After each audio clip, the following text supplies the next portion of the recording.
할렐루야. 맛있는 교회 온라인 예배 드리신 여러분 주님의 이름으로 환영합니다. 날씨 참 덥죠. 그런데 이 더위 속에서 우리 인간이 얼마나 이 자연을 파괴했으면 이렇게 더위가 올까라는 걱정도 앞섭니다. 하나님께서 우리에게 주신 그 청지기의 소명을 우리가 좀 저버리고 우리가 믿음이 아니라 우리의 욕망으로 행하지 않았나라는 생각이 들면서 우리가 지금부터라도 우리에게 주신 은혜, 우리에게 주신 소명을 가지고 이 지구를 조금이라도 아끼면서 잘 가꿔야지 않을까라는 생각이 듭니다. 사랑하는 여러분, 믿음은 선택이 아닌 필수입니다. 믿음으로 나아가는 저와 여러분 됐으면 좋겠고, 그런 마음으로 이 시간 주님께 예배드리도록 하겠습니다.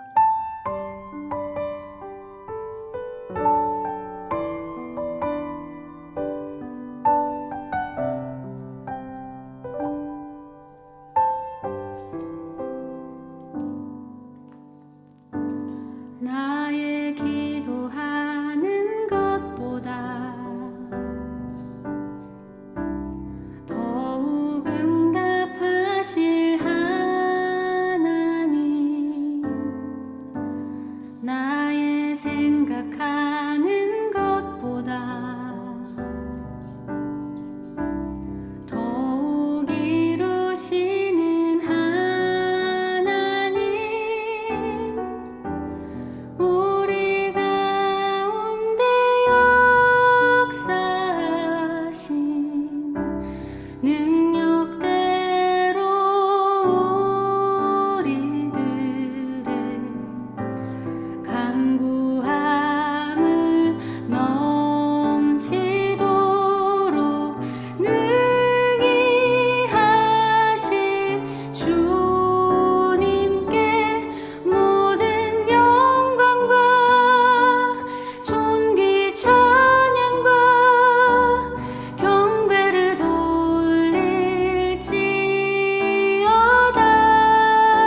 날이 저물어 갈 때 빈들에서 걸을 때 그때가 하나님의 때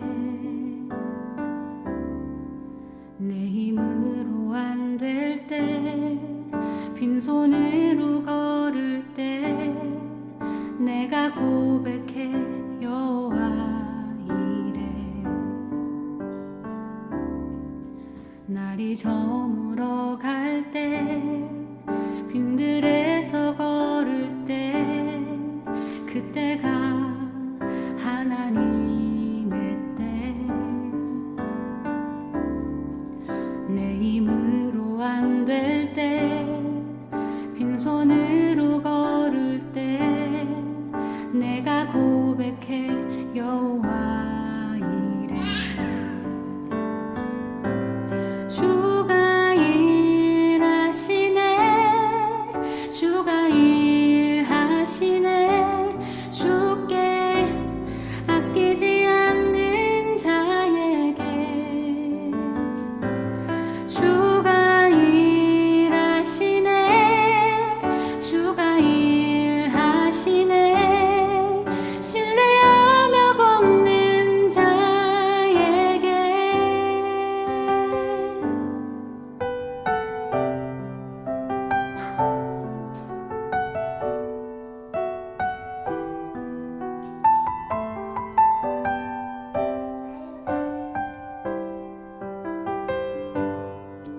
우리 모인 이곳에 주님 함께 계시네 누리네 아버지 은혜 적은 떡과 물고기 내 모든 걸 드릴 때 모두 고백해 여호와 이래 우리 모인 이곳에 주님 함께 계시네 누리네 아버지 은혜 적은 떡과 물고기 내 모든 걸 드릴 때 모두 고백해 여호와 이래 주가 일하시네 주가 일하시네 주께 아끼지 않는 자에게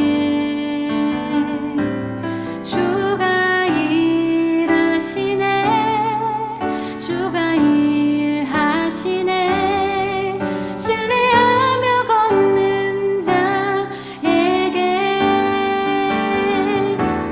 주가 일하시네 주가 일하시네 주께 아끼지 않는 자에게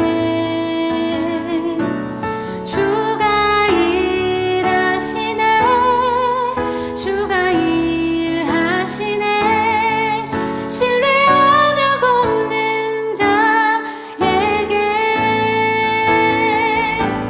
주가 일하시네 주가 일하시네 주께 아끼지 않는 자에게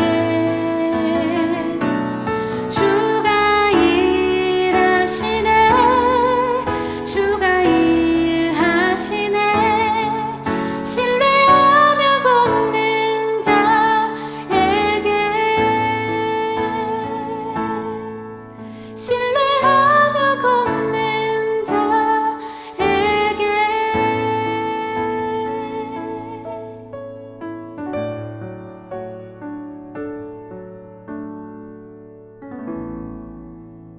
이렇게 많은 표적을 그들 앞에서 행하셨으나 그를 믿지 아니하니 이는 선지자 이사야의 말씀을 이루려 하심이라. 주여, 우리에게서 들은 바를 누가 믿었으며 주의 팔이 누구에게 나타났나이까? 그들이 능히 믿지 못한 것은 이 때문이니 곧 이사야가 다시 일렀으되 그들의 눈을 멀게 하시고 그들의 마음을 완고하게 하셨으니 이는 그들로 하여금 눈으로 보고 마음으로 깨닫고 돌이켜 내게 고침을 받지 못하게 하려 함이라. 이사야가 이렇게 말한 것은 주의 영광을 보고 주를 가리켜 말한 것이라. 그러나 관리 중에도 그를 믿는 자가 많되 바리새인들 때문에 드러나게 말하지 못하니 이는 출교를 당할까 두려워함이라. 그들은 사람의 영광을 하나님의 영광보다 더 사랑하였더라. 예수께서 외쳐 이르시되 나를 믿는 자는 나를 믿는 것이 아니요 나를 보내신 이를 믿는 것이며 나를 보는 자는 나를 보내신 이를 보는 것이니라.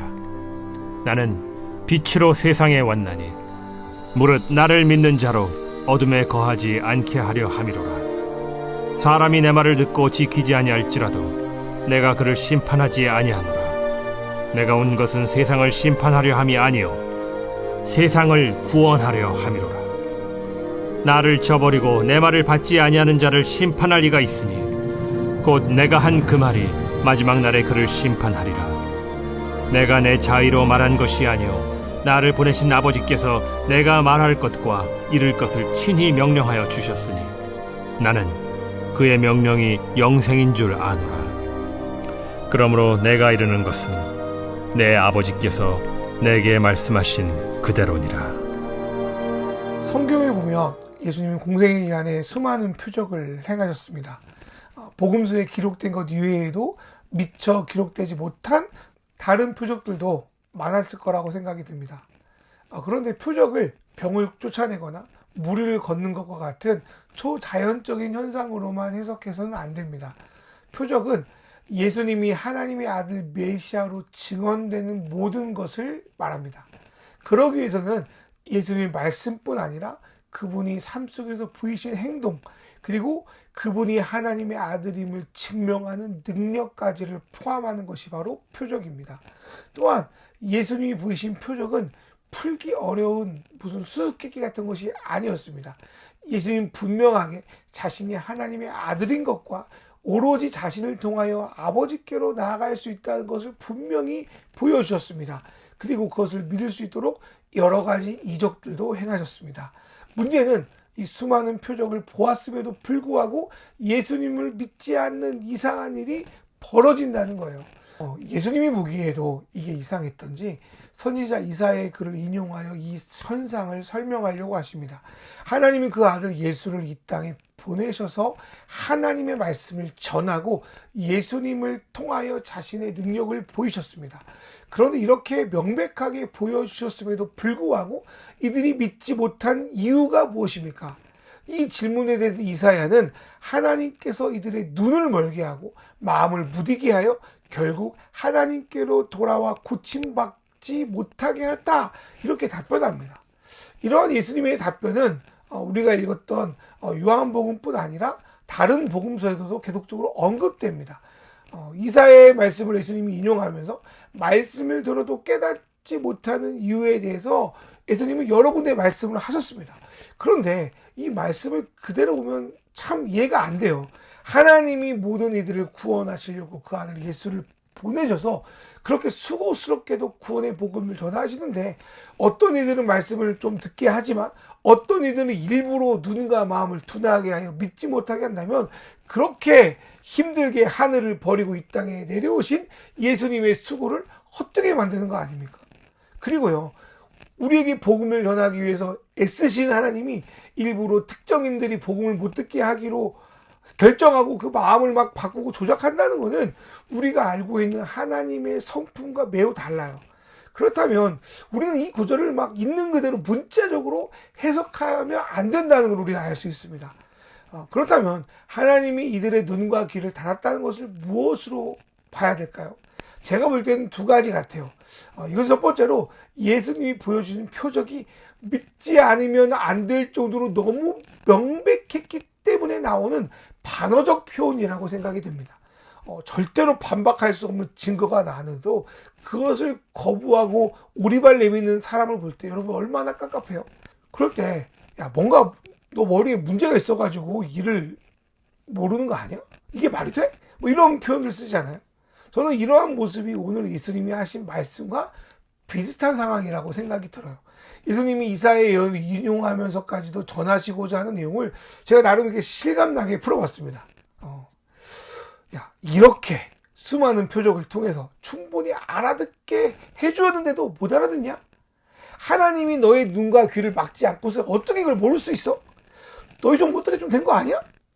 얼마나 가까워졌으면 예수님이 이렇게 말씀하셨을까 좀 이해가 되기도 합니다. 두 번째로 예수님이 이사야를 통해 말씀하시고자 한 것은 오늘 본문 41절에 드러나 있습니다. 이사야가 앞으로 오실 메시아의 영광을 본 것처럼 많은 사람이 예수님의 표적을 통하여 하나님의 영광을 보았습니다.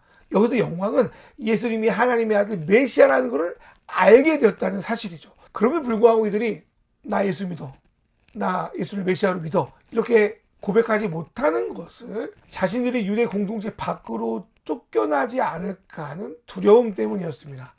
그렇다면 성경은 마음으로 인정을 했는데 아무것도 행동하지 않는 사람을 어떻게 보고 있을까요? 이를 좀 명확하게 알려면 로마서 10장 10절의 말씀을 좀 주목해야 합니다. 사람이 마음으로 믿어 의에 이르고 입으로 신하여 구원에 이르느니라. 어떤 사실을 우리가 진리로 받아들이려면 먼저 마음, 다른 말로 생각, 이성으로 저것이 진리라는 것을 진정 깨달아야 됩니다. 연애나 결혼을 한다고 하더라도 내가 저 사람을 좋아하는구나 정도의 좀 확신이 있어야 그 다음을 나갈 수 있는 거 아닙니까? 그런데 내가 저 사람을 아무리 믿고 아무리 좋아한다 하더라도 그 마음을 용기 있게 고백하지 않으면 그 관계가 이루어지지 않습니다. 상대가 내 고백을 받아주지 않으면 어떻게 하지? 그러면서 두려워하고 말하지 않으면 아무것도 일어나지 않는 것이죠. 믿음도 마찬가지입니다. 마음으로 저게 맞구나 할 정도로 끝내면 아무것도 일어나지 않습니다. 야고보서의 말씀처럼 삶에 어떠한 반응도 없는 믿음은 믿음이라고 할 수 없습니다. 로마서는 야고보서가 말하는 행함이 있는 믿음을 뭐라고 다르게 표현하냐면 입으로 시인하는 것, 고백이라고 말씀합니다. 말과 행동을 다르게 생각하는 우리와 달리 초대교회 시대에는 신앙을 고백한다는 것은 그 신앙대로 산다는 것뿐 아니라 그것으로 인해 당할 여러 가지 어려움을 내가 감수하겠다는 것까지 포함하고 있는 겁니다. 이러한 부분은 오늘날 대한민국을 살아가는 저와 여러분에게는 참 이해하기 쉽지 않았습니다. 우리나라는 자신의 신앙을 고백해도 아무런 문제가 없는 나라예요.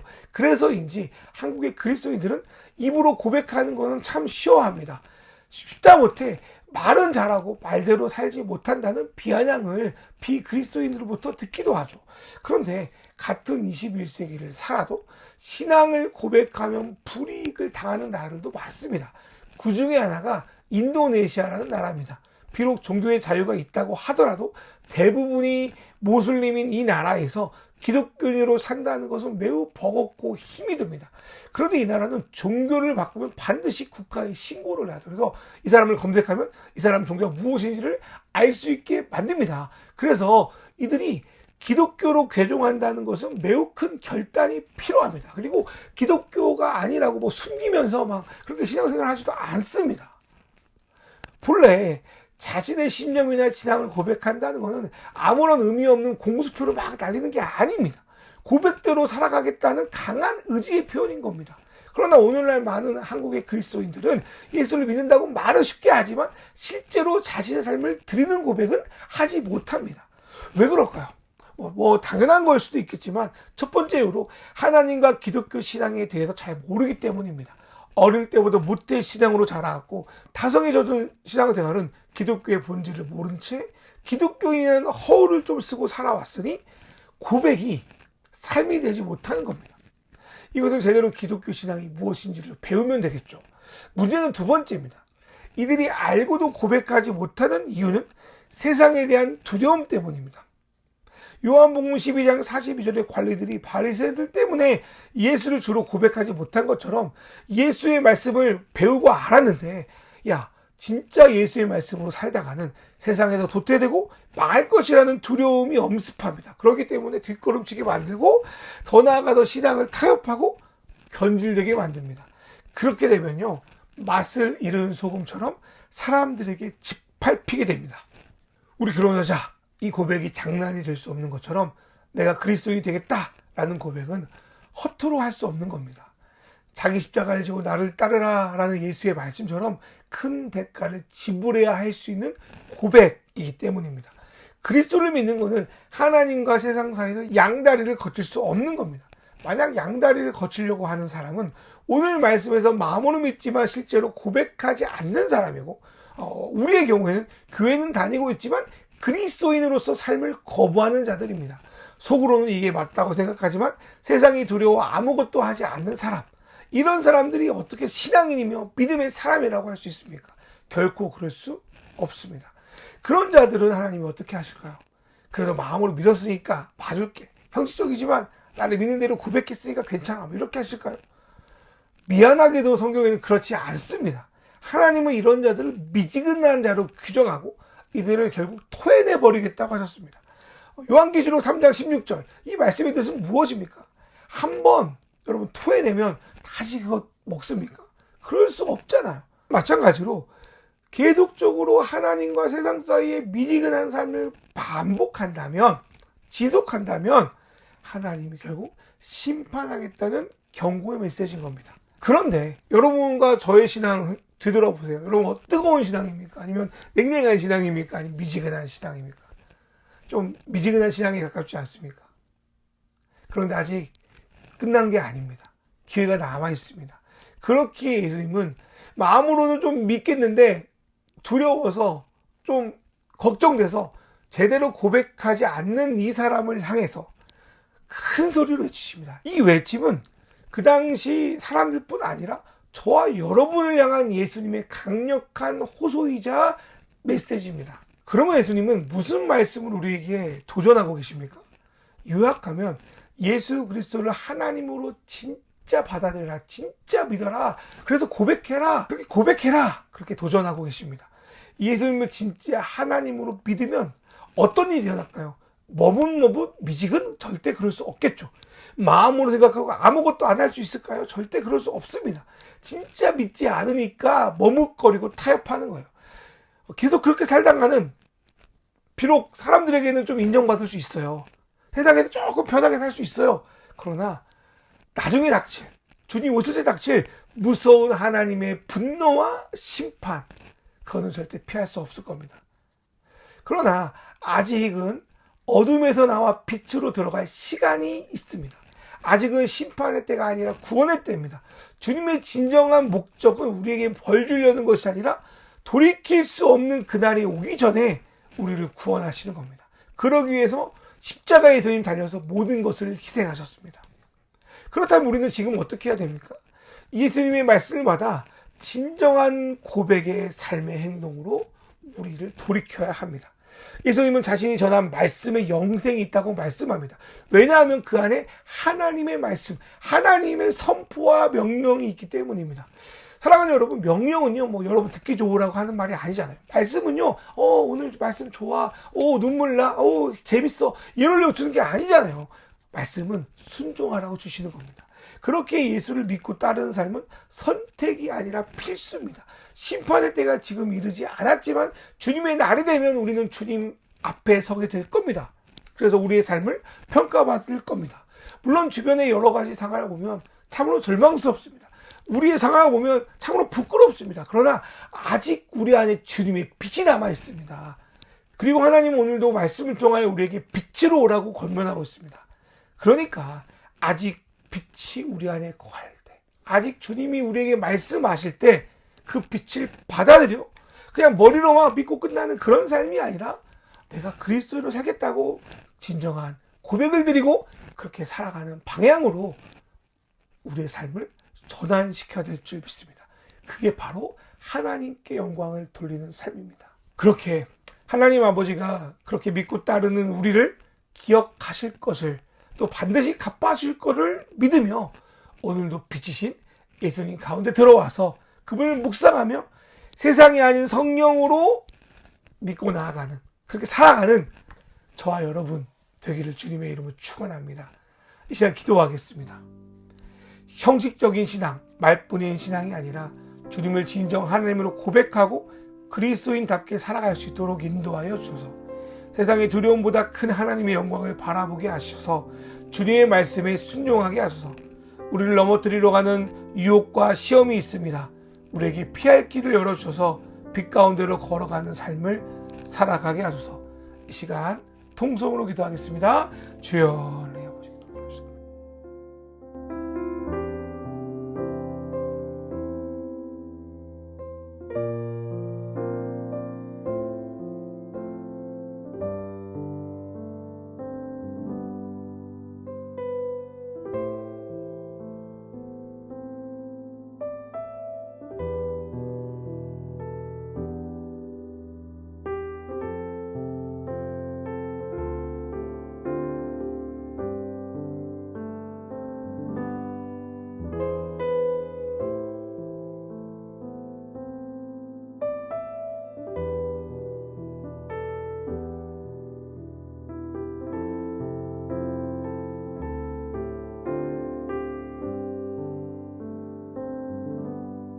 하나님 아버지, 우리가 아무런 손해가 없을 때에는 누구보다도 신앙 있는 척 하다가도 작은 어려움이나 유혹이 생기면 하나님보다 세상의 방식을 택하는 우리의 연약한 모습을 봅니다.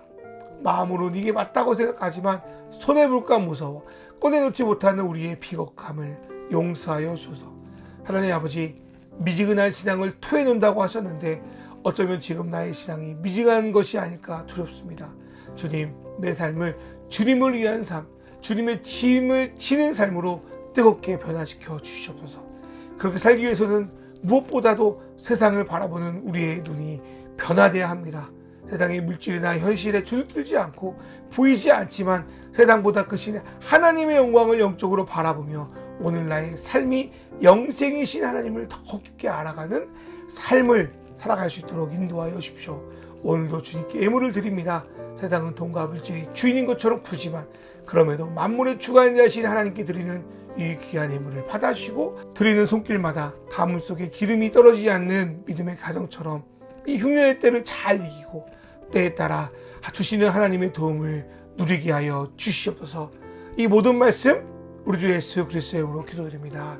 아멘. 이제는 우리 주 예수 그리스도의 은혜와 하나님 아버지의 사랑과 성령님의 인도하심이 예수를 진짜로 믿는 것이 선택이 아니라 필수라는 것을 받아들이고 마음으로만 생각하는 것이 아니라 삶의 진정한 고백으로 삶의 행동으로 믿음을 고백하며 나아갈 줄 믿는 우리 맛있는 교회 성도들과 이 영상을 통해 예배하는 모든 이들에게 이제로부터 영원히 함께 하시기를 간절히 축원하옵나이다. 아멘.